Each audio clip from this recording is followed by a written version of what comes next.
How's it going, guys? Today I'm going to show you how to connect your iPhone or your iPad to your Windows 11 computer through Apple devices. This is the new software Apple's coming out with. They're going to get rid of iTunes. And if you're stuck on this screen and none of your devices are getting recognized by your computer or the software, this is what you need to do. Excuse me. This worked for me. It might not work for you, but it's a good thing to give it a shot. First, you're going to get rid of your old software, iTunes. If you have iTunes installed, delete it.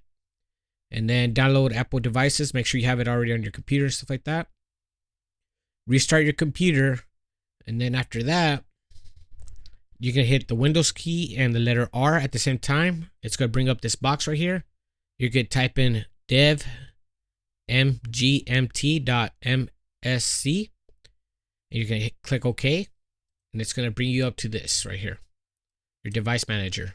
Now, the reason I'm using screenshots instead of actually walking you through it is because my recording software does not let me record over actual Windows boxes.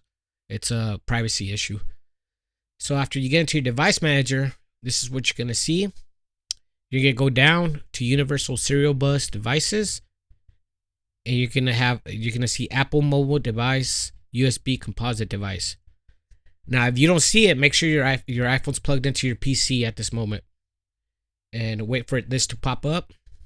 You're gonna right-click on the one I just talked about, and you're gonna uninstall it. Uninstall it from your computer, and then it's gonna prompt you to restart your computer. At that time, you're gonna disconnect your phone and restart your computer. After doing that, you're gonna open up your Apple devices again. And before connecting your iPhone back in, you're going to want to look at your motherboard's diagram. It could come in your motherboard's manual, stuff like that.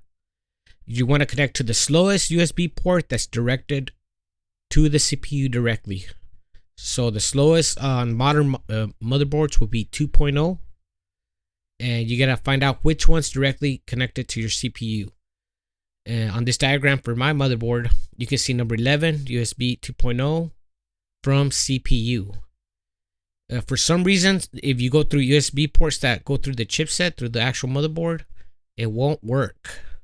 And if you go through to the fastest generation USB ports, it won't work either. So make sure you plug it in to the slowest USB port, which should be 2.0, that's directed directly to the CPU. On mine's number 11, it's going to be this one right here. So after doing that, your phone, your Windows is going to detect your phone. It's going to automatically reinstall the drivers for it. And after that, make sure your Apple devices app was opened when you did that. Your Apple devices should pick up your phone. I went over a week researching how to make this work. I went through 3 different cables. Almost all my USB ports on my computer. I looked through 100 Reddit posts, Apple support posts, and it would not work until I did this process.